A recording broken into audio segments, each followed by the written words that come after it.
চাকসুর মতো জাকসুর মতো ছাত্ররা যদি জেগে ওঠে চাকসুর মতো, হয়তো আগামীর সংসদ কোরআনের সংসদ হয়ে যাবে। এখন যুবকদের অন্তরে, যুবতীদের অন্তরে, মুসলমানদের অন্তরে আল্লাহ ইসলামের মহাব্বত ঢাইলা দিছে।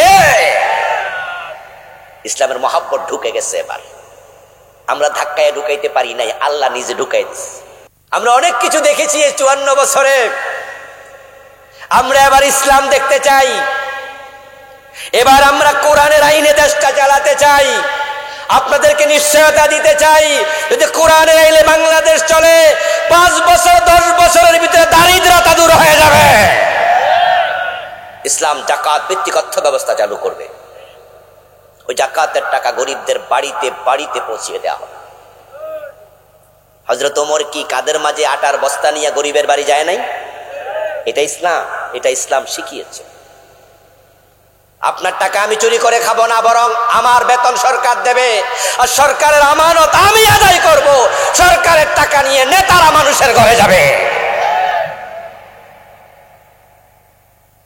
বেপরদা বেহায়াপনা বন্ধ হবে, চাঁদাবাজি থাকবে না, মদ থাকবে না। পুলিশ প্রশাসনকে বলে দেয়া হবে, ওসি সাহেব, আপনার থানার সীমানায় যেন কোনো মদের বোতল পাওয়া না যায়। মদ বাংলাদেশে উৎপাদন হয় না, ইয়াবা আসে মায়ানমার থেকে, ফেন্সিডিল আসে ইন্ডিয়া থেকে, ওই ইয়াবা আসে বাহিরের দেশ থেকে। আমরা তখন সীমান্ত পাহারাদার বিজিবি, বিডিআর ছিল, বিজিবি, ওদেরকে আমরা বলে দেব তোমরা সতর্ক থাকো। ওসি সাহেবকে বলে দেব ব্যবসাকারীদেরকে ধরো, ওরা ঢুকতে দেবে না। ফাঁকে ফুকে ঢুকলে ব্যবসা যারা করে ওদেরকে জেলে দেয়া হবে। বাংলার যুবকেরা ভালো হতে বাধ্য থাকবে, মদের বোতল খুঁজেও তারা পাবে না। আর যারা মদ খাবে, 80 বেতের আইন চালু হয়ে যাবে, সোজা হয়ে যাবে তারের মতো। ইবলিস শয়তান, সে কাফের হলো, আল্লাহর কয়টা আইন মানে নাই? মাশাআল্লাহ, কয়টা? আল্লাহ বলেছেন আদমকে সেজদা করো, ইবলিস আদমকে সেজদা করতে রাজি হয় নাই। আর আল্লাহ তাআলা ঘোষণা করে দিলেন আবা ওয়াস্তাকবারা ওয়া কানা মিনাল কাফিরিন, ইবলিস কাফের হয়ে গেছে। আদম আলাইহিস সালামকে সেজদা করার আগে, সেজদা করবে না এই অস্বীকৃতির আগে ইবলিস কাফের ছিল না মুমিন ছিল? ছোট মুমিন না বড় মুমিন? বরং মুআল্লিমুল মালায়েকা, ফেরেশতাদের উস্তাদ ছিল। কিন্তু আল্লাহর একটা কথা মানে নাই, সাথে সাথে ঈমান শেষ। কাদিয়ানির কথা কিছুক্ষণ আগে বললাম, তারা নামাজ রোজা হজ যাকাত সবই করে, কিন্তু কাফের। কারণ তারাও কোরআন মাজিদের একটা মেসেজ মানে না, সেটা হচ্ছে বিশ্ব নবী, শেষ নবী। এবার আসেন আমাদের কাছে, চোর ধরে হাত কাটো এমন আইন কোরআনে আছে না নাই? 54 বছরে কয়দিন মানছেন? বাংলাদেশে চোর নাই, কয় যে হুজুর চোর সব ঢাকায় তুই গেছে। আগে তো চুরি করতে, এখন কি করে? 54 বছরে আমরা একজন চোরের হাত কাটলাম না, অথচ কোরআনে আছে আস-সারিকু ওয়াস-সারিকাতু ফাকতাউ আইদিয়াহুম, হাত কেটে দাও। এই বিধানটা এত শক্তিশালী বিধান। নবীজি সাল্লাল্লাহু আলাইহি ওয়াসাল্লাম বলেছেন, আমার মেয়ে ফাতেমা যদি চুরি করে আমি ফাতেমার হাতও কাটবই। জেনা করলে 100 বেত লাগাতে হবে, এমন আইন আল্লাহর কোরআনে আছে কিনা? বাংলাদেশে জেনা ব্যভিচার আছে কিনা? এই আইন কয়দিন মেনেছেন? সূরাতুন নূরে আল্লাহ তাআলা বলেন, আয-যানিয়াতু ওয়াজ-যানি ফাজলিদু কুল্লা ওয়াহিদিন মিনহুমা মিআতা জালদা। জেনাকারিনী নারী, জেনাকারী পুরুষ অবিবাহিত হলে তাদেরকে 100 বেত লাগায়া দাও। ওয়ালা তাখুযকুম বিহিমা রাফাতুন ফি দীনিল্লাহ, এবং তাদেরকে 100 বেত লাগানোর সময় তাদের প্রতি কোনো ভালোবাসা দেখানো যাবে না, কোনো দয়া যেন সৃষ্টি না হয় অন্তরে। বেত কয়টা দিয়া তারপরে থাইমা যাইও না, 100 মানি 100, 99টা দেয়া যাবে না, কোনো ভালোবাসা দেখানো যাবে না, 100 বেত দিতে হবে। আইনটা কার? আদমকে সেজদা করার জন্য এই আইনটা দিছে কে? ফেরেশতাদের কাছে দেয় নাই? ও ফেরেশতারা আদমরে কি করো? সেজদা করো। সব ফেরেশতা করলো, আল্লাহর আইন মানলো, কিন্তু মানলো না কে? ইবলিস, ঈমান শেষ। তো আল্লাহ আমাদেরকে লক্ষ্য করে আইন দিছে, জেনা করলে 100 বেত দাও। 54 বছরে কয়দিন মানছেন? মদ পান করলে 80 বেত দিতে হবে, এমন আইন ইসলামে আছে কিনা? হযরত ওমর তো নিজের ছেলে আবু সাহামাকেও ছাড় দেন নাই। মদ্যপানের অপরাধে প্রিয় পুত্রকে নিজ করে মেরেছ দরুরা, মরেছে পুত্র তোমারই চোখের পরে।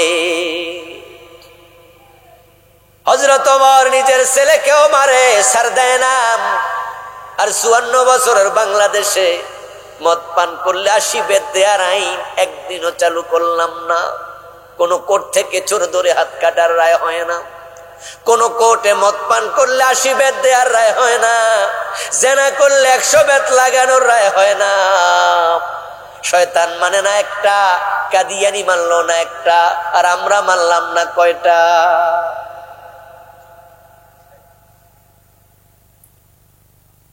আত্মসমালোচনা করুন, আত্মসমালোচনা করুন, নিজেকে খুঁজুন যে আপনার ইমানের খবর কি। কাদিয়ানিকে ফুট করে কাফের ফতুয়া দিয়ে দিবেন, আর নিজের কি খবর? ও মানে না একটা, আপনি মানেন না কয়টা? এ কোরআনের মাঝে আল্লাহ তাআলা বলেছেন লাহুল খালকু ওয়াল আমর, বাংলা অনুবাদ হলো সাবধান, সৃষ্টি যার, আইন চলবে শুধুই তার। কোরআনে আসেনি? এটা আওয়াজ দিয়া বলুন না, সৃষ্টিকার। আরো জোরে বলেন, সৃষ্টিকার। আইন চলবে কার?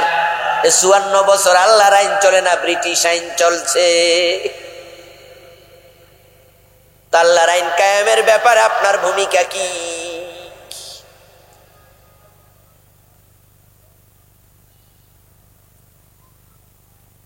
দোস্ত, আপনার বউ আছে, বাসায় যায় মাহফিল থেকে বললেন যে 1 গ্লাস পানি দাও।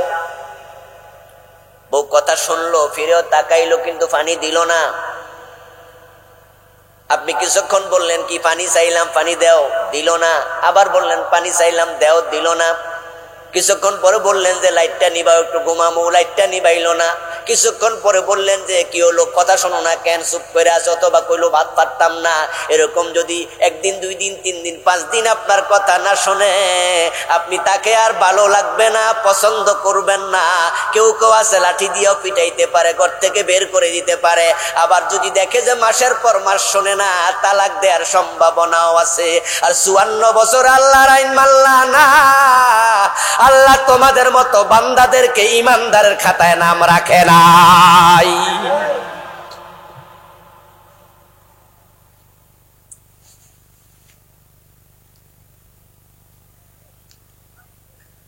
দোস্ত, ঈমান বড় দামি জিনিস, ধরে রাখো, ধরে রাখো। শয়তান কখন যে কেড়ে নিয়ে যায় বলা যায় না। এখন কুফরি কি, এ বিষয়ে আমার লেখা বই আছে, আলহামদুলিল্লাহ। আমি 8টা, তার মাঝে একটা বইয়ের নাম দিয়েছে আমি ঈমান, কুফর ও নিফাক। ঈমান এখানে বিস্তারিত লিখেছি, কুফর বিস্তারিত লিখেছি। বাংলাদেশে চলমান 56টা কুফর লিখছি। এই একদিনের 1-2 ঘন্টার ওয়াজে সব বলা যায় না, সময় কুলায় না। বাংলাদেশে চলমান যত কুফর আছে, সবচেয়ে বড় একটা কুফর হলো ধর্ম নিরপেক্ষ মতবাদ। এটা কুফরি মতবাদ।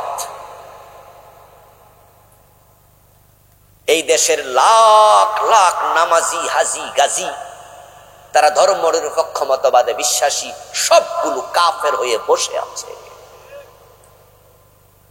নিরপেক্ষ এই শব্দটা নাই, এই শব্দ চলে না। হয়তো ধর্মের পক্ষে, না হয় ধর্মের বিপক্ষে, ধর্মের ব্যাপারে কোনো নিরপেক্ষতা থাকবে না। কোরআনে আল্লাহ বলছে লাকুম দীনুকুম ওয়ালিয়া দীন। এই আয়াতটা মুখস্থ আছে না সবার? এই আয়াত ধর্ম নিরপেক্ষতার মূলে কুঠারাঘাত করেছে। অথচ এই আয়াত দিয়ে ধর্ম নিরপেক্ষতার পক্ষে দলিল দেয়। এই আয়াত ধর্ম নিরপেক্ষতাকে ভেঙ্গে চুরে শেষ করে দিয়েছে। লাকুম দীনুকুম, বাংলা অর্থ হলো তোমার জন্য তোমার ধর্ম, ওয়ালিয়া দীন, আমার জন্য আমার ধর্ম। তাহলে দল কয়টা হয়ে গেল? প্রিয় ভাইয়েরা, মুহতারামেরা, কথা বলেন না, দল কয়টা হয়ে গেল? দুইটা। তোমার ধর্ম তোমার, আমার ধর্ম আমার। মাঝখানে আছে নাকি?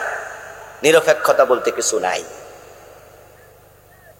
আপনার নাম আব্দুল্লাহ, আব্দুর রহমান, ইব্রাহিম, মুসা, ঈসা, যায়েদ, আসলাম, এই শব্দগুলো প্রমাণ করে আপনি ইসলামের পক্ষের লোক। আর ওর নাম দুলাল চন্দ্র দাস, ওর নাম রবীন্দ্রনাথ ঠাকুর, ওর নাম দেবদাস চক্রবর্তী, ওর নাম আব্দুল্লাহ না, আব্দুর রহমান না। তার নাম দিয়ে প্রমাণ হয়েছে সে জন্মের পরে আলাদা একটা দলে চলে গেছে, ঠিক কিনা? মাঝখানে আইলো করতে আবার ধর্মের ব্যাপারে কোনো নিরপেক্ষতা থাকবে না। কিন্তু 54 বছর ধরে যারা দেশ চালাচ্ছে তারা নিজেদেরকে কি বলে? ধর্ম নিরপেক্ষ মতবাদের অনুসারী। কখনো কখনো তারা কেউ কেউ বলে ফেলে আমরা শরীয়ত আইনে বিশ্বাস করি না। ও দোস্ত, কি বলছো? সাবধান হও, তাওবা করো, কারণ শরীয়ত না মানলে ঈমান থাকে না। শরীয়ত কি কোনো দলের না আল্লাহর? বলেন না, শরীয়ত কি দলের না আল্লাহর? তো তুমি কইলা রাখিতা, কইলা কি? قال النبي صلى الله عليه وسلم إن العبد لا يتكلم بالكلمة من سخط الله لا يلقي لها بالا يهوي بها في جهنم।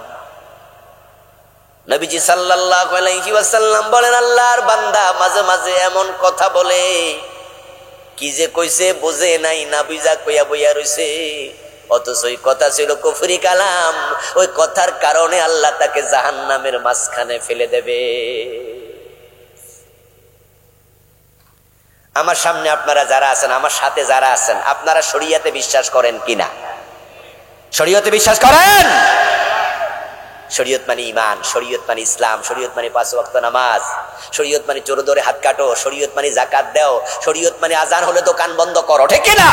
শরীয়ত মানে পর্দা করো, শরীয়ত মানে সুদ খাইও না, ঘুষ খাইও না, মিথ্যা বলিও না, এটি শরীয়ত। যে মানুষগুলো আল্লাহর জান্নাত পাবে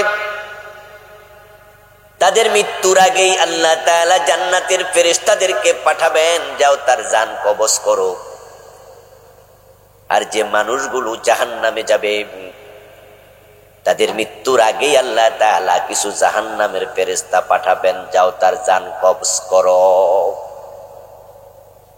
এগুলা মৃত্যুর পরে না আগে পাঠাবে? সবাই একটু দয়া করে কথা বলবেন আমার সাথে, তাহলে ভালো লাগবে, আমারও আপনাদেরও শুনতে ভালো লাগবে, কথা আগাবে। এই ফেরেশতারা কি মরার পরে আসবে না আগে? কিন্তু আমরা জান্নাত কি মরার আগে পাবো না পরে? তবে ফেরেশতা আইসা যাবে আগে। আমরা সকলে জানি মানুষ হাসরের ময়দান থেকে কেউ জান্নাতে যাবে, কেউ জাহান্নামে যাবে। আল্লাহ তাআলা আমাদের আমলনামা ওজন করবেন। আল ওয়াজনু ইয়াউমাইযিনিল হক, সেদিন ওজন হবেই। ফাম্মা মান সাকুলাত মাওয়াজিনুহু ফাহুয়া ফি ঈশাতির রাদিয়া, ওজনের পর যাদের নেকের পাল্লা ভারী হবে তারাই প্রশান্তির ঘর জান্নাত পেয়ে যাবে। ওয়া আম্মা মান খাফফাত মাওয়াজিনুহু ফাউম্মুহু হাবিয়া, আর যাদের নেকের পাল্লা হালকা হয়ে যাবে, পাপের পাল্লা ভারী হবে, তারা জাহান্নামী হবে।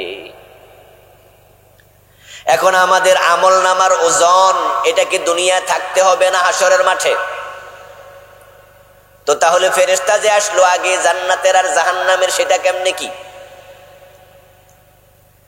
আসলে আল্লাহ আমাদেরকে জান্নাত এবং জাহান্নাম দেওয়ার জন্য আমল ওজন করার কোনো প্রয়োজন নাই, কারণ কার আমল কেমন এটা ওজন ছাড়াও আল্লাহ ভালো করে জানেন।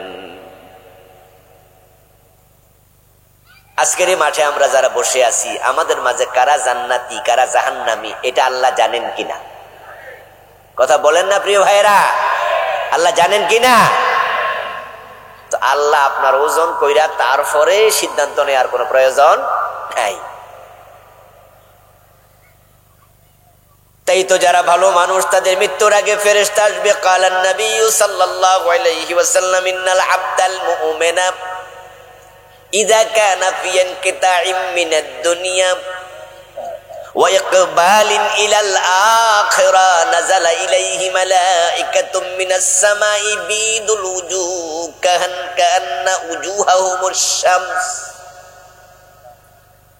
যারা ইমানদার ভালো মানুষ তাদের মৃত্যুর সময় ঘনাবে যখন, আল্লাহ তার জান কবজ করার জন্য আজরাইলকে পাঠানোর আগেই একদল জান্নাতি ফেরেশতা পাঠাইয়া দেবেন।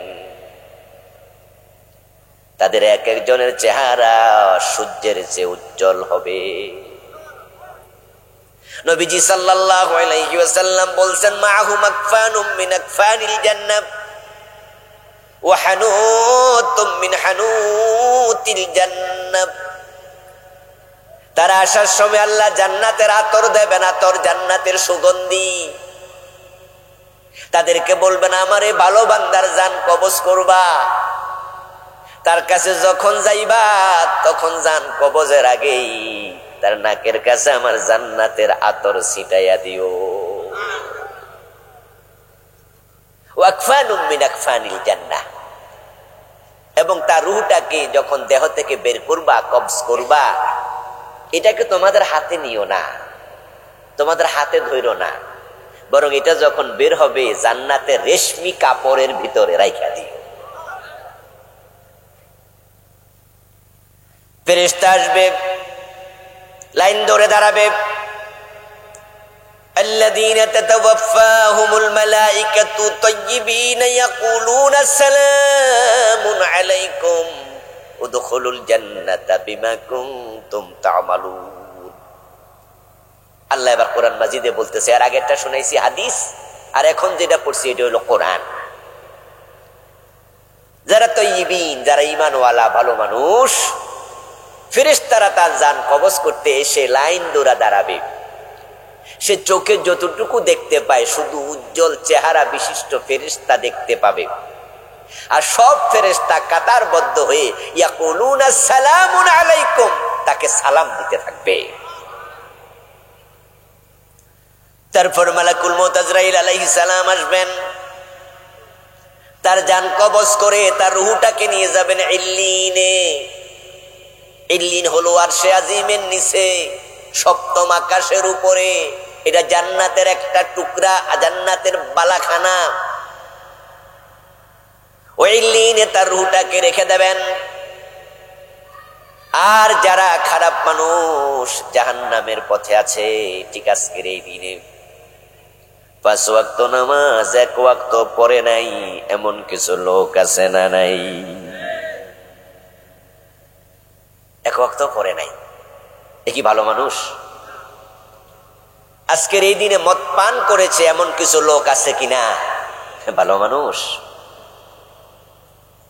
সুদে টাকা লাগাইয়া রাখছে, ঠিক এই সময়ও সুদে টাকা লাগানো আছে এমন কিছু মানুষ বাংলাদেশে। এই মাহফিলেও 2 একজন খুঁজে পাবেন যারা সুদ খায়। আমার দোস্ত, সুদ খেলে 73টা গুনাহ হয়। সবচেয়ে ছোট গুনাহ হলো নিজের মায়ের সাথে জেনা করা। সুদখোর ভালো মানুষ। যারা জান্নাতের রাস্তায় নাই তাদেরকে ফেরেশতা আসবে, তাদের জন্য আসবে জাহান্নামের ফেরেশতা, বিশ্রী চেহারা, কদাকার চেহারা। এবং নবীজি বলছেন, জাহান্নাম থেকে বানানো চাবুক, জাহান্নামের আগুন দিয়ে বানানো বেত, চাবুক, আল্লাহ বলবেন এটা নিয়ে যাও।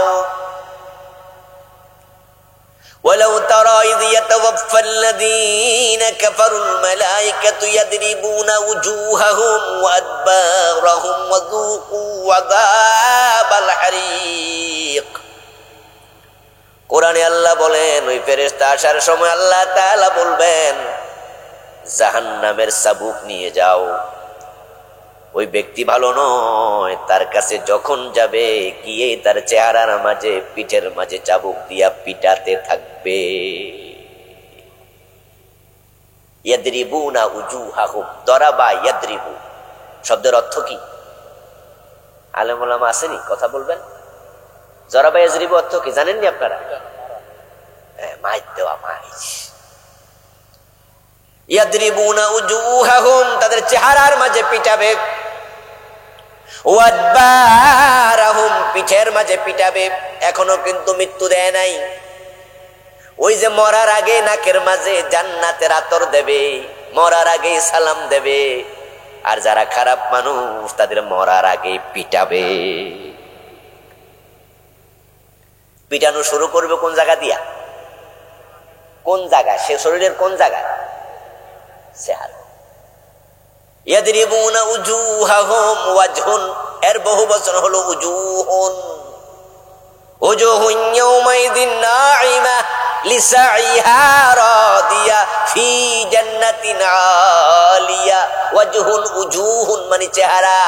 ইয়াদরিবুনা উজুহাহুম, তারা চেহারার মাঝে পিটাবে। এরপরে পিঠে। চেহারার মাঝে পিটানোর কারণটা কি? কারণ হলো এই মুখ দিয়াই অপরাধ করেছে তুলনামূলক ভাবে বেশি। এই চেহারার মাঝে মুখ আছে, এই মুখের কারণে মানুষ জাহান্নামী হবে বেশি। সুদ খাইছে মুখ দিয়া, ঘোষ খাইছে, ঘোষের টাকা দিয়া আপেল আঙ্গুর কমলা কিনা খাইছে কি দিয়া? মিথ্যা বলছে কি দিয়া? গীবত করছে কি দিয়া? বড় বড় আলেমদের বিরুদ্ধে আদালতে দাঁড়াইয়া মিথ্যা সাক্ষী দিছে কি দিয়া? আল্লামা সাইদি রহমতুল্লাহি আলাইহি, উনার মতো মুফাসসির যিনি 40 বছর তামাম পৃথিবীতে তাফসীর করছে কোরআনের, আদালতে কিছু লোক দাঁড়াইয়া বলছে উনি নাকি জিনা করছে, দর্শনের আসামি, উনি দর্শনকারী, উনাকে বানাইছে হত্যাকারী। মুসলমানের কিছু সন্তান তারা টাকার কাছে বিক্রি হয়েছে, ক্ষমতার সাথে আপোষ করেছে, আল্লামা সাইদির মতো লোকটার বিরুদ্ধে মিথ্যা সাক্ষী দিয়েছে। কিন্তু একজন হিন্দুর সন্তান সুকরঞ্জন বালি আল্লামা সাইদির বিরুদ্ধে মিথ্যা সাক্ষী দিতে রাজি হয় নাই। জানেননি আপনারা? উনাকে আদালতের সামনে থেকে, হাইকোর্ট থেকে উনাকে গুম করা হয়েছে। এনডিআর কারাগারে উনাকে 4-5 বছর রেখে দিয়েছে। ও দোস্ত, হারাম খাইছো মুখ দিয়া, মিথ্যা বলেছো মুখ দিয়া, ঘোষ খাইছো মুখ দিয়া, সুদের টাকা দিয়া, চাল ডাল খাইছো মুখ দিয়া, বড় বড় আলেমদের বিরুদ্ধে আদালতে দাঁড়ায়া মিথ্যা সাক্ষী দিয়েছো মুখ দিয়া। তাই আল্লাহ তোমার মৃত্যু দেওয়ার আগে, মরার আগে ফেরেশতাকে বলবে তার চেহারার মাঝে পিটা। সেদিন তোমাকে বাঁচানোর ক্ষমতা কারো থাকবে না। সাধু সাবধান। আমরা বিশ্বাস করি এ দুনিয়া আমাদের থাকার জায়গা না, এটা আমাদের ঠিকানা না, আমাদের শেষ ঠিকানা আখেরাত। আর আখেরাতে রাস্তা আছে দুইটা, একটা জান্নাতের দিকে আর একটা জাহান্নামের দিকে। আমরা কোন রাস্তায় যেতে চাই? আমরা জান্নাতের রাস্তায় যেতে চাই। সূরা বুরুজের 11 নম্বর আয়াতে আল্লাহ তাআলা জান্নাতের ঘোষণা দিয়েছেন, তিনি আমাদেরকে জান্নাত দিতে চান। আমি জিজ্ঞাসা করছিলাম যে আপনাদেরকে, আপনারা জান্নাতে যেতে চান কিনা? বলেছেন হ্যাঁ। এবার আমি বলবো, জান্নাতে কি যেতে চাইলে যাওয়া যায়? না। আমি যদি আপনাদেরকে বলি সৌদি আরবে জিয়া কাবা শরীফে কে কে হজ করতে চান, কে কে উমরা করতে চান, আমি তো বলবো, আমরা সকলে একসাথে বলবো হুজুর হ্যাঁ যেতে চাই, তো কাবা শরীফে যাব না, যেতে চাই। কিন্তু বলুন তো, যেতে চাইলে কি যাওয়া যায়? পাসপোর্ট লাগবে না, ভিসা লাগবে না, বিমানের টিকিট করা লাগবে না, তো চাইলে কি যাওয়া যায়? যাওয়ার কিছু প্রসেস আছে, কিছু সিস্টেম আছে। আপনার মনে আছে অনেক এরাদা, আকাঙ্ক্ষা, তামান্না যে আমি হজে যাব, কিন্তু আপনি পাসপোর্টও করেন না, আপনি ভিসার জন্য অ্যাপ্লাইও করেন না, তাহলে আপনি চাইয়া লাভটা কি? চাইলে তো যাওয়া যায় না। আল্লাহর জান্নাতে কে কে যেতে চায় প্রশ্ন যদি করি, হিন্দু, বৌদ্ধ, খ্রিস্টান, ইহুদি, মুসলমান সবাই কয় যে হ্যাঁ আমরাও যেতে চাই। হিন্দুরা পর্যন্ত জান্নাতে যেতে চায়। এই জন্য দেখবেন যে কোনো হিন্দু মারা গেলে তাকে তারা বলে স্বর্গীয় দুলাল চন্দ্র ভৌমিক। কি বলে? আমি কি কথা বুঝাইতে পারছি না? স্বর্গীয় বলে কিনা? তারা কি বলে? স্বর্গীয়। আপনাদের এলাকায় যদি কোনো বাজার থাকে, বাজারে গেলে দেখবেন যে মরা বাবার ছবিটা নাইয়া ছবির মাঝে সুন্দর করে লিখে রাখে স্বর্গীয় সত্যেন্দ্র নারায়ণ দাস, স্বর্গীয় দুলাল দাস, স্বর্গীয় অমক, স্বর্গীয় তমক। এগুলো কি আপনাদের নজরে পড়ে নাই? স্বর্গীয় মানে কি? স্বর্গে যাবে না গেছে? ইয়েস, আমরা যাবো আর এরা অলরেডি স্বর্গে যাওয়ার শখ কত, অলরেডি স্বর্গে চলে গেছে। স্বর্গ মানে কি? স্বর্গ মানে বেহেশত, জান্নাত। আরবিতে বলে জান্নাত, বাংলায় বলে বাগান, ইংরেজিতে বলে হেভেন, ফার্সিতে বলে বেহেশত, সংস্কৃতি শব্দ হলো স্বর্গ।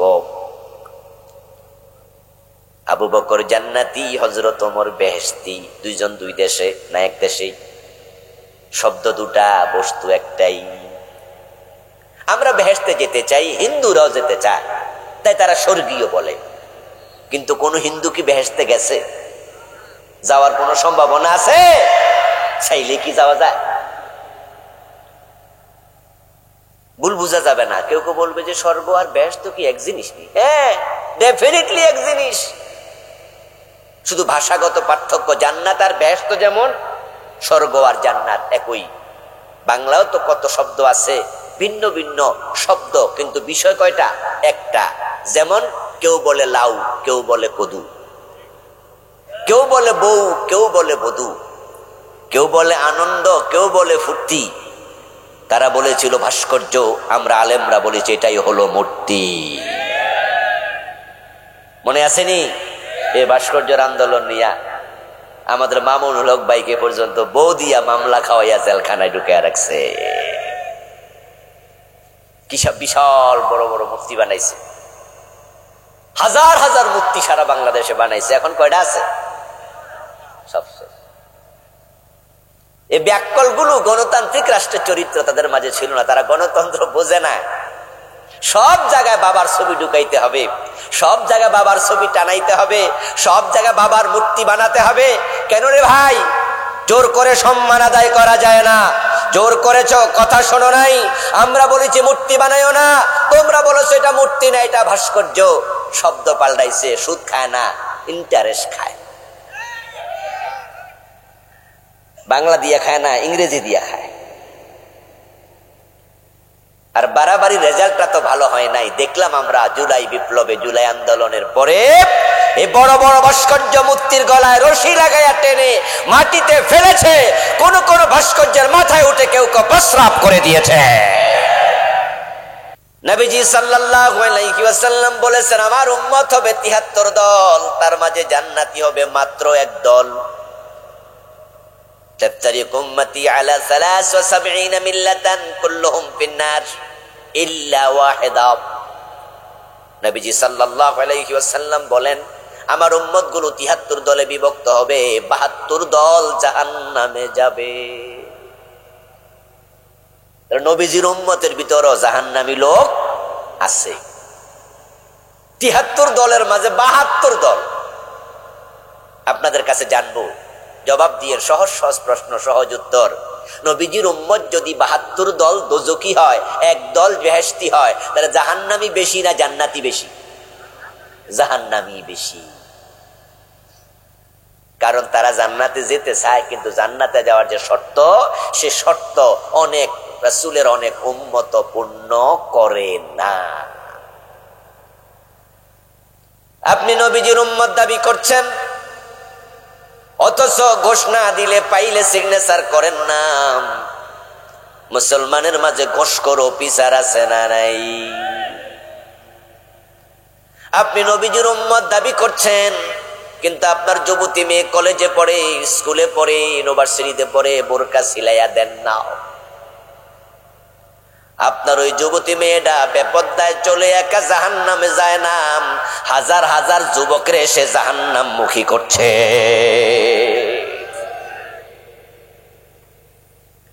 আমাদের যে বাংলাদেশে নাটক আছে, সিনেমা আছে, ওই নাটক সিনেমার মাঝে যে সমস্ত মেয়েরা অভিনয় করে নায়িকা, ও নায়িকারা কি একা দোজকে যাচ্ছে না হাজার হাজার যুবকের সাথে নিছে?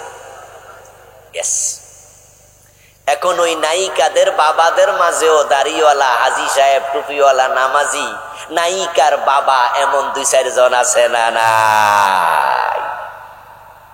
নায়িকার বাবা এত বড় দাড়ি, আমি দেখলাম ফেসবুকে ফাঁসে বইয়া ছবি দিছে, উনার মেয়ের সাথে ছবি দিছে, উনি অমুক নায়িকার বাবা। তাকাইয়া দেখি এই পর্যন্ত দাড়ি।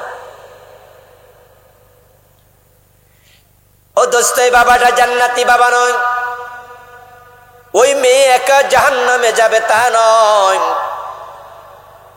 যে মেয়ে বেপর্দায় চলে, বাবা তাকে পর্দায় বাধ্য করে না, বাবা হবে দায়ুস। যে স্ত্রী বেপর্দায় চলে, স্বামী তাকে পর্দা করায় না, স্বামী হলো দায়ুস। যে বোন বেপর্দায় চলে, তার বড় ভাই তাকে পর্দা করতে বলে না, সে ভাই হলো দায়ুস। আর রাসূল বলেন দায়ুস জান্নাতে যাবে না। তাহলে আজকের মাহফিলও 2-4 জন এমন আছে যার নিজের বউ নিজের মেয়ে পর্দা করে না। যতই মাহফিলের মাঝখানে টুপি নিয়ে বসে আছো, তুমিও দায়ুস, তোমার কপালও জান্নাত নাই।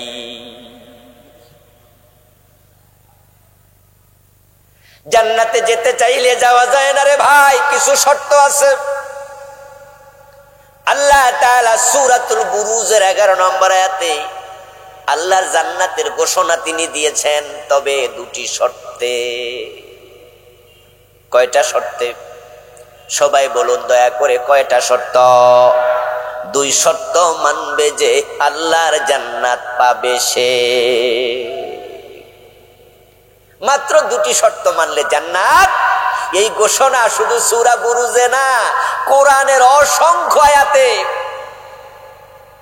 একই ঘোষণা আল্লাহ বারবার দিয়েছেন। যেমন সূরা কাহফের 107 নম্বর আয়াত। আমার সাথে আপনারা যারা পারেন তারা পড়ুন। ইন্নাল্লাযীনা আমানু ওয়া আমিলুস সালিহাতি কানাত লাহুম জান্নাতুল ফিরদাউসি নুজুলা। নিশ্চয় যারা ঈমান আনবে এবং নেক আমল করবে। ঈমান আনলেই হবে না, ঈমানের সাথে আরেকটা কাজ আছে, এটার নাম হলো নেক আমল। সূরা বুরুজে কথাই বললেন 11 নম্বর আয়াতে, ইন্নাল্লাযীনা আমানু ওয়া আমিলুস সালিহাতি লাহুম জান্নাত তাজরি মিন তাহতিহাল আনহার। নিশ্চয় যারা ঈমান আনবে এবং নেক আমল করবে, আল্লাহ ঘোষণা দেন আমি তাদের জন্যই জান্নাত বানাইছি। এবার একটু আমার সাথে ঠোঁট মিলান, কথা বলেন। কয়টা শর্ত, কয়টা কাজ? এই 2 কাজ করলে জান্নাত দেবেন ঘোষণা দিয়েছেন কে? আল্লাহ কখনো ওয়াদা খেলাফ করেন না। আল্লাহ কখনো ওয়াদা লঙ্ঘন করেন না। 2টি কাজ যদি আমি করি, আপনি করেন, আল্লাহর ওয়াদার আলোকে আল্লাহ আপনাকে জান্নাত দেবেনি, কোনো সন্দেহ নাই। এবার আরেকটা প্রশ্ন করব, যারা উত্তর জানেন তারা একটু জবাব দিয়েন। আল্লাহ জান্নাত বানাবেন না বানাইয়া ফেলছেন? মাশাআল্লাহ। হ্যাঁ, আমরা যারা আহলুস সুন্নাত ওয়াল জামাতের অনুসারী, আমাদের বিশ্বাস হলো জান্নাত জাহান্নাম অলরেডি প্রস্তুত আছে। এবং নবীজি সাল্লাল্লাহু আলাইহি সাল্লাম মেরাজের রাতে নিজে সশরীরে জীবিত অবস্থায় আল্লাহর জান্নাতে প্রবেশ করেছেন। তো জান্নাত না বানাইলে রাসূল ঢুকলেন কেমনে? নবীজি বলেছেন, দাখালতুল জান্নাহ ওয়া সামি'তু ফিহা কিরাআতান দাখালতুল জান্নাহ ওয়া রাআইতু আকসার আহলিহাল ফুকারা দাখালতুল জান্নাহ ওয়া রাআইতু কাযা কাযা কাযা কাযা। অসংখ্য হাদিসে রাসূল বলেছেন, আমি জান্নাতে ঢুকেছি, সেখানে কোরআনের তেলাওয়াত শুনেছি। আমি জান্নাতে ঢুকেছি, জান্নাতে দেখেছি অধিকাংশ দুনিয়ার গরিব মানুষগুলো জান্নাতি হয়ে বসে আছে। জান্নাত বানানো আছে, জান্নাত প্রস্তুত। তাহলে আমাদের বিশ্বাস হলো জান্নাত প্রস্তুত। এখন আমার কথা হলো, জান্নাত প্রস্তুত, এখন আমাদের যাওয়ার জন্য প্রস্তুতি নেওয়া দরকার আছে না নাই?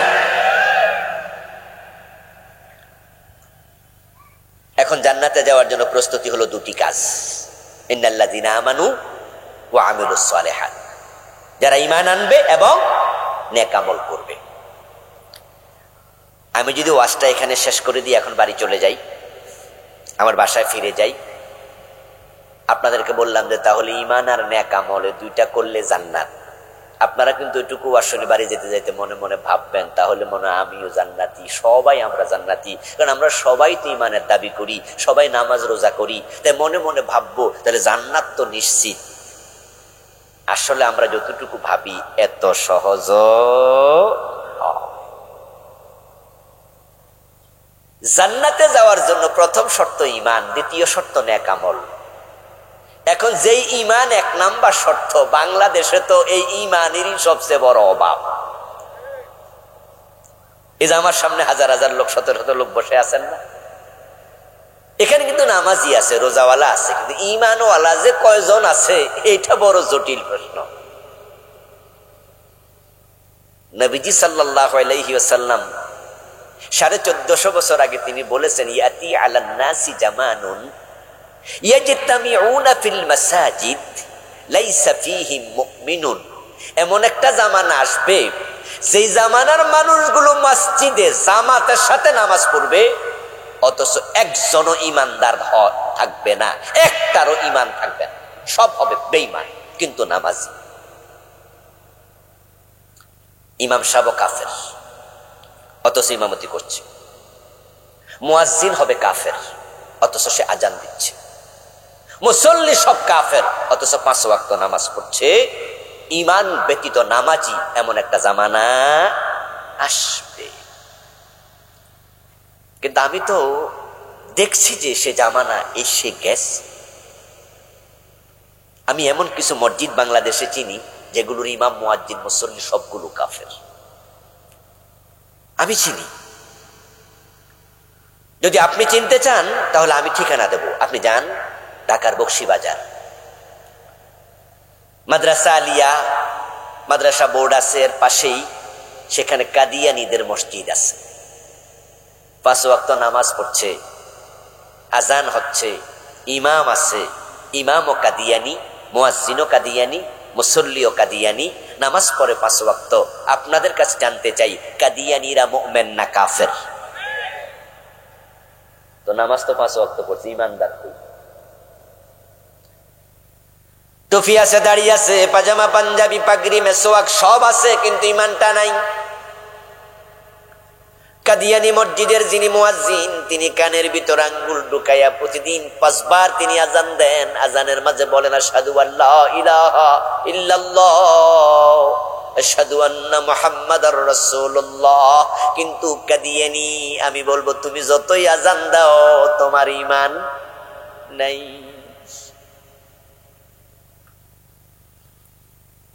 5 ওয়াক্ত নামাজ পড়ে, পীরের পায়ে সেজদা মারে, এমন নামাজি বাংলাদেশে 2-4 জন আসেনি? নামাজও পড়ে, পীরের সেজদা। আপনাদের কাছে আমার জিজ্ঞাসা, যে পীরের পায়ে সেজদা দেয় সে মুমিন না মুশরিক? তার ঈমান আছে না গেছে? তো হেনা নামাজ পড়তেছে, নামাজ পড়ে লাভটা কি? সে তো মুশরিক। ছেলে হয় না, মেয়ে হয় না, বাংলাদেশি ডাক্তারের ওষুধ খাইয়া শেষ, এলোপ্যাথিক শেষ, হোমিওপ্যাথিক শেষ, কবিরাজিও শেষ। এখন মন খারাপ, অফিসে বসে আছে, মনটা ভালো নয়। দোস্ত জিজ্ঞাসা করে, কলি কিরে দোস্ত মন খারাপ কেন? বলে গতকালকে অ্যাপোলো হাসপাতালে বইয়ের পুরা বডি চিকিৎসা করছি, আপনার পরীক্ষা করছি, আমারও পুরা বডি চেক আপ হয়েছে, কিন্তু রিপোর্ট পাইলাম ডাক্তার বলছে কেন বাচ্চা হয় না, ডাক্তারও বোঝে না, কোনো প্রবলেম ধরা পড়ে নাই। তোমার ভাবি গত রাতে কান্না করছে অনেক, আমি বুঝি মা ডাক শুনবো না। আমারও মনটা বড় খারাপ, আমি বুঝি বাবা হতে পারবো না, তাই আজকে মনটা খারাপ। দোস্ত পিঠের মাঝে থাপ্পড় দিয়া কয়, মন খারাপ করার কিছু নাই, পাসপোর্টে ভিসা লাগাইয়া ভারত চলে যাও, সন্তান কয়টা লাগবে শুধু চাইয়া দেখো। উনি আশ্চর্য হয়ে বলে, ভারতে আবার কোথায় সন্তান পায়? তখন তিনি বলেন, শোনো নাই, কেউ ফিরে না খালি হাতে খাজা বাবার দরবারে। সন্তান চাওয়ার জন্য মরাফিরের কাছে চলে যায় এমন লোক বাংলাদেশে আছে কিনা? অথচ সন্তান দেয়ার মালিক কে?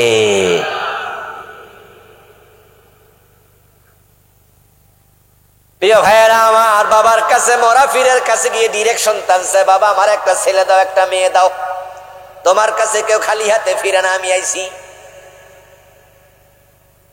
গত বছর একটা ভিডিও, ছোট্ট ভিডিও ভাইরাল হয়েছিল।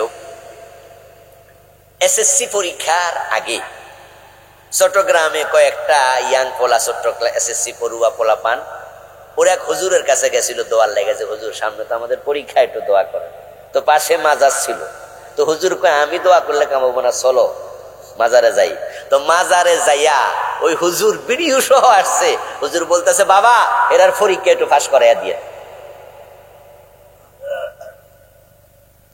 মরা পীরের কাছে পরীক্ষা পাশের দরখাস্ত করে, ছেলে চাচ্ছে, মেয়ে চাচ্ছে, অসুস্থ হলে সুস্থতা চাইতেছে। অথচ এই লোকটাই আবার জোহরের আজান হওয়ার পরে মসজিদে দাঁড়ায় বলছে ইয়াকা নাবুদু ওয়া ইয়াকা নাস্তাইন। খাজা মাইনুদ্দিন চিশতি আজমিরি রহমাতুল্লাহি আলাইহি, উনাকে আমরাও ভালোবাসি। উনি বড় আলেম ছিলেন, বড় মুজাহিদ ছিলেন। উনি কোনোদিন বলেন নাই যে আমি তোমাদের সন্তান দেওয়ার ক্ষমতা রাখি, কিন্তু কিছু ব্যাকল বেকুব উনার কাছে গিয়ে ছেলে মেয়ে চাইলো। তারপরে আজানের পরে আবার মসজিদে গিয়ে নামাজে দাঁড়ায় বলে ইয়াকা নাবুদু, আল্লাহ আমি শুধু তোমার গোলামি করি, ওয়া ইয়াকা নাস্তাইন, শুধু তোমার কাছে চাই।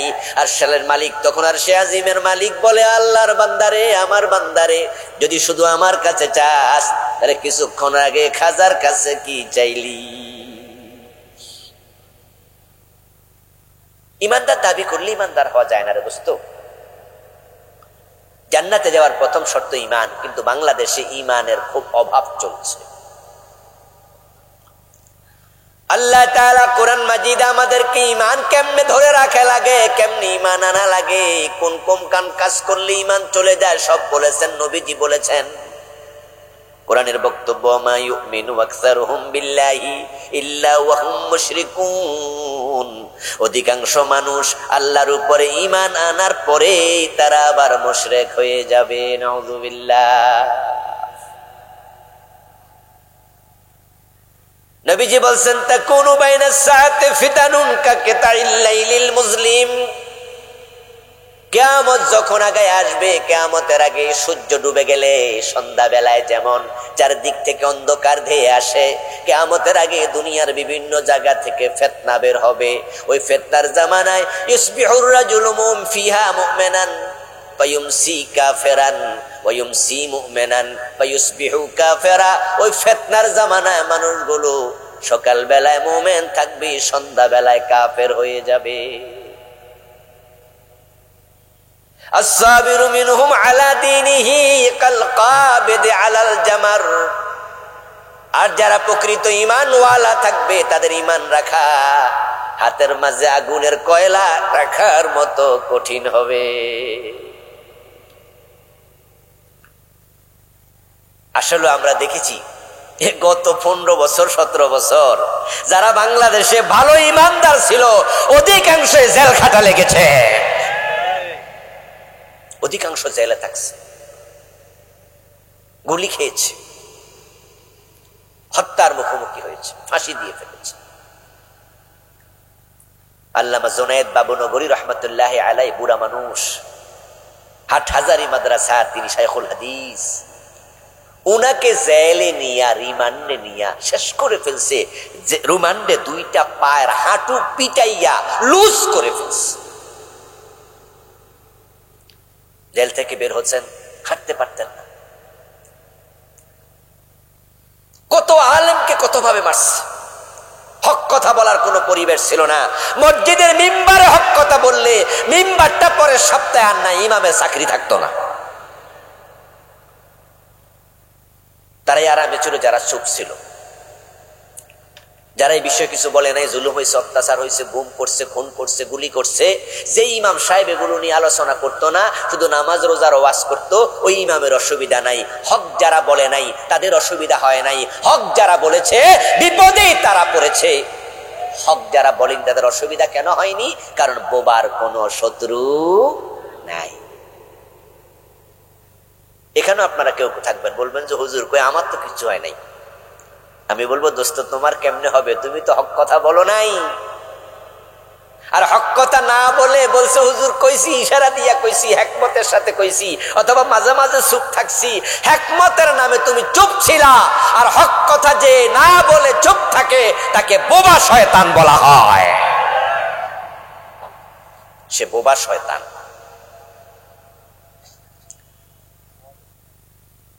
আমার বন্ধু, কালেমা পড়লে মানুষ মুমিন হয় না।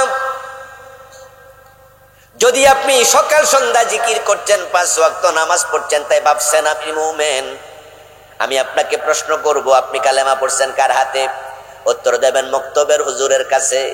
আপনার মক্তবের হুজুর কোন মাদ্রাসার শাইখুল হাদিস? বলে না হুজুর, উনি একজন ছোট্ট আলেম, অথবা অমুক মাদ্রাসার তিনি একজন কারি সাহেব। কিন্তু আব্দুল্লাহ ইবনে উবাই সে কালেমা পড়ছে বিশ্ব নবীজির হাতে। আপনি কালেমা পড়ছেন মক্তবের হুজুরের কাছে, আর আব্দুল্লাহ ইবনে উবাই কালেমা পড়ছে নবী মুহাম্মদের কাছে। রাসূল সাল্লাল্লাহু আলাইহি সাল্লামের কাছে কালেমা পড়ার পরও আব্দুল্লাহ ইবনে উবাই কি মুমিন না মুনাফিক? ছোট মুনাফিক না বড় মুনাফিক? তো কালেমা তো রাসূলের হাতেই পড়ল। কালেমা পড়লে মুমিন হওয়া যায় না। একজন সাহাবী রাসূল সাল্লাল্লাহু আলাইহি ওয়াসাল্লামের কাছে গিয়ে বলছে, ইয়া রাসূলুল্লাহ ইয়াকুল্লি ফিল ইসলামি কাওলান লা আসআলু আনহু আহাদাম বাদাক। ও নবীজি, আমি আপনার কাছে এসেছি, আপনি ইসলামের ব্যাপারে সংক্ষেপে আমারে কিছু নসিহত করুন। আমি জান্নাতে যেতে চাই, আমি একজন রাখাল মানুষ, ইসলামের তো বিধি বিধানের অভাব নাই, আমি সংক্ষেপে কিছু জানবো, আর আমি সেটা মেনেই জান্নাতে চলে যাব। আমি মরুভূমিতে থাকি, আপনার পিছনে চলে চলে ঘুরে ঘুরে দেখে দেখে ইসলাম মানবো, তারপরে বেহেশতে যাব। এত সময় আমার নাই, তাই এমন একটা প্রশ্ন আপনাকে করব যে বিষয়ে কাউকে আর প্রশ্ন করব না। আমাকে জান্নাতে যাওয়ার সহজ পথ আপনি বাতলায়া দেন। নবীজি জবাব দেন, কুল আমানতু বিল্লাহি সুম্মাস্তাকিম। জান্নাতে যদি যেতে চাও কালেমা পড়ো, বলো আল্লাহকে মানি। ঈমান আনার পরে ঈমানের বিপরীত কোনো কাজ করবে না। যে কাজ করলে ঈমান চলে যায় এমন কাজ করবা না, বরং ঈমানের উপর অটল অবিচল থাকবা। আর এই কালেমা নিয়ে যে মরবে, মরতে দেরি, জান্নাতে যেতে দেরি হয় না।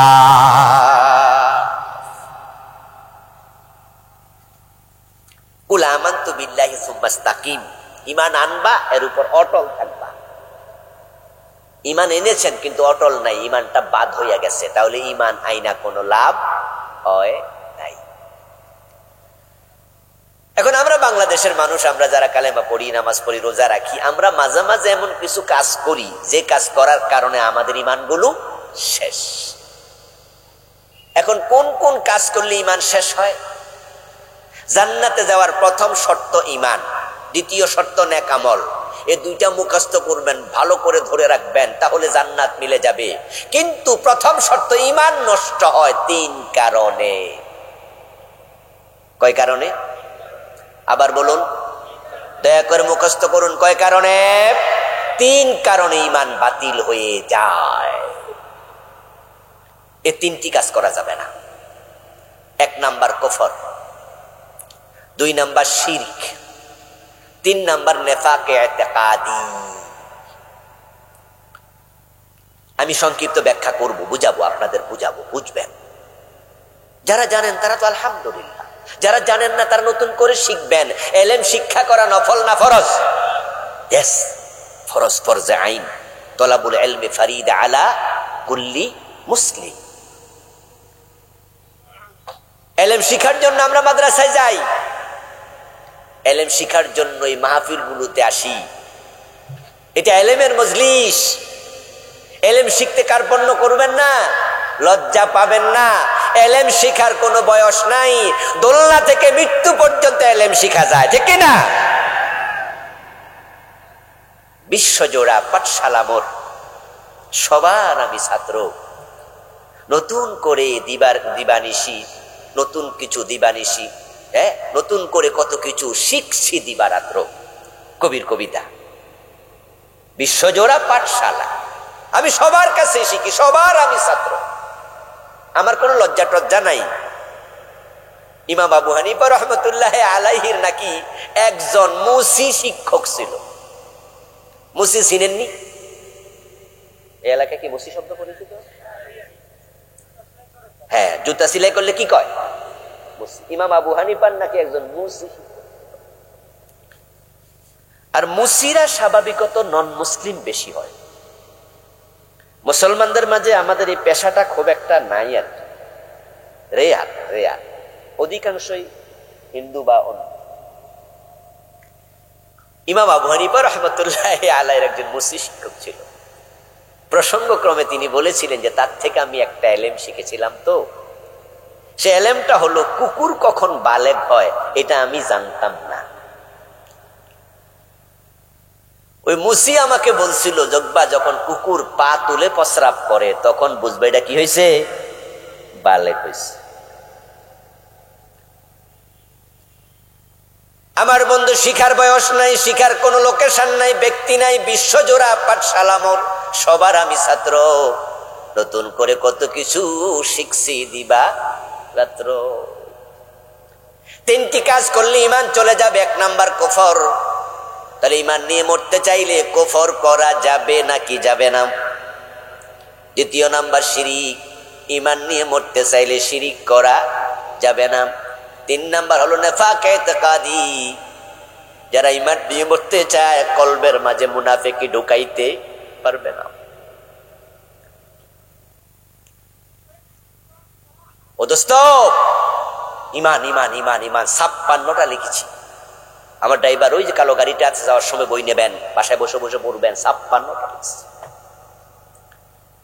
ইমান চলে যাবে তিনটা কাজে। এক নাম্বার কুফর গেল, দ্বিতীয় হলো শিরিক। বাংলাদেশে তো শিরকের আড্ডাখানা। আর যে এলাকায় মাজার আছে, ভণ্ড পীরের মাজার, বিশেষ করে যে এলাকায় ভণ্ড পীরের মাজার আছে ওই এলাকায় শিরকের বাজার মিলে গেছে। সেখানে মাজারে সেজদা দেয়, মাজারে মানত করে, মাজারের কাছে চায়, মাজারে মোমবাতি দেয়, মানে মাজার কেন্দ্রিক যত রকমের ইবাদত ঢুকাইছে সব হলো শিরিক। ইবাদত মাজারে হবে না, ইবাদত হবে মসজিদে, ইবাদত মাজার ওয়ালার হবে না, ইবাদত হবে কার? ওয়াকাদা রাব্বুকা আল্লা তা'বুদু ইল্লা ইয়্যাহ, ইবাদত আল্লাহর। মাজারে আমরা যাব দোয়া করার জন্য, যাব দোয়া নিতে নয়, দোয়া করতে যাব। নবীজি কি কবর জিয়ারত করতেন না? আমরা কবর জিয়ারত করব, কিন্তু ওখানে গিয়ে কিছু চাইবেন না। যে বেটা মরে গেছে সে বেটা দিতে পারবে না, দেওয়ার ক্ষমতা নাই। যত বড় আল্লাহর ওলি হোক, মরে গেলে তার আমল বন্ধ, ঠিক কিনা? সকল আমল বন্ধ। আল্লাহর বড় ওলি, এলাকার সেরা আলেম মরে গেছে, তারপরে দেখবেন মরে যাওয়ার পরে লাশটা এইভাবে শুয়ে আছে খাটিয়ার মাঝে, নিজের গায়ের জামাটাও নিজে আর খুলতে পারে না, গায়ে মশা মাছি বসলে এটা তাড়াতেও পারে না, ওই লাশ নিজের গোসলটা নিজে দিতে পারে না, নিজের কাপড়ের কাপড় নিজে আর পরতে পারে না, নিজের কবরে আর নিজে নামতে পারে না। এখন তার সব কাম বন্ধ। আর আপনি এর কাছে গিয়ে এখন আমার একটা ছেলে দাও, ব্যাককল কারে কয়? ব্যাককল কারে কয়? আবার আমাদের দেশে একদল হুজুর আছে, হেরা মানুষের মাজার মুখী করে। এক বক্তা তো মাহফিলে বললই, বিশাল ভাইরাল ওয়াজ, আল্লাহর ধন রাসূলকে দিয়া আল্লাহ গেছে গায়েব হইয়া, রাসূলের ধন খাজা লইয়া এখন শুইয়া আছে আজকে, কেউ ফিরে না খালি হাতে খাজা বাবার ধন। হুজুরে আইসা মানুষের শিরিক শিখায়। নির্বাচন আসতেছে, সম্ভবত ফেব্রুয়ারিতেই হবে। আমাদের নেতারা নির্বাচনে ভোট চাইতে আসবে, মাইক হাতে নিয়ে শিরক করবে, শিরিক। কিছু কিছু নেতা বোঝে না কি বলছে, মাইক হাতে নিয়ে আপনাদেরকে বলবে, ভাইয়েরা আপনারাই তো সবকিছু, জনগণ সকল ক্ষমতার উৎস। এমন একটা শিরিক বাংলাদেশে প্রচারিত আছে, আছে কিনা? এটা আমাদের সংবিধানের লেখা আছে। এই শিরিক, এই শিরিক সংবিধানের অংশ।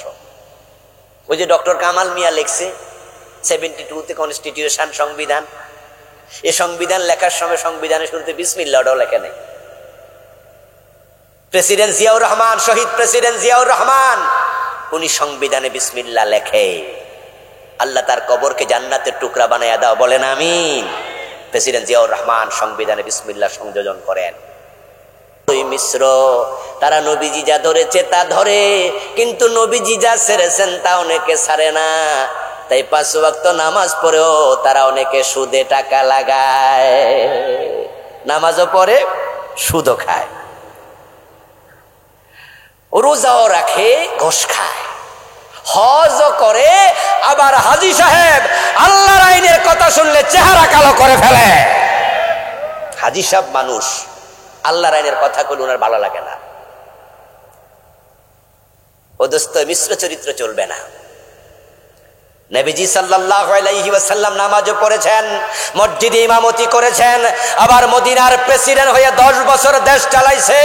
তাই যিনি ইমাম হবেন সমাজের, তিনি ইমাম হবেন নামাজের, যিনি নামাজের নেতা তিনি হবেন সমাজের নেতা।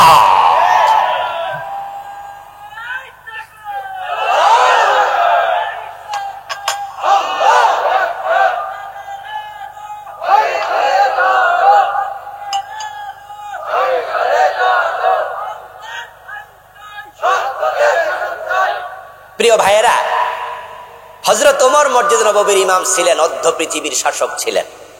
আসলেও ইমামদেরকে যদি আপনি শাসক বানান সুবিধা, কারণ মসজিদের ইমাম যেহেতু ইমামতি করে বিচারে গোশ খাইতে পারবো না। মসজিদের ইমাম যেহেতু ইমামতি করে তার বউ বেপরদায় মার্কেটে যাবে না। ইমাম যেহেতু মসজিদে ইমামতি করে তিনি যে দোকানে চাঁদা চাইতে পারবে না, তার ইমামতি তাকে নিষেধ করবে, তার নামাজ তাকে অন্যায় থেকে ফিরাবে। ইন্নাস সালাতা তানহা আনিল ফাহশাই ওয়াল মুনকার ওয়া যিকরুল্লাহি আকবার। কিন্তু আমরা কি করলাম? আমরা ইসলামকে শাসন ব্যবস্থা থেকে আলাদা করে ফেললাম।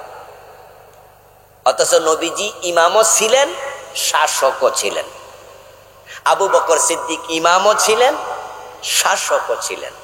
ফারুক আজম ওমর রাদিয়াল্লাহু তাআলা আনহু ইমামও ছিলেন, শাসকও ছিলেন। ইসলাম ছিল এটা কম্বাইন্ড, কিন্তু আমরা আলাদা করে ফেলেছি। যখন মানুষ সৎ হয়, তার অধীনস্থরা নিরাপদে থাকে,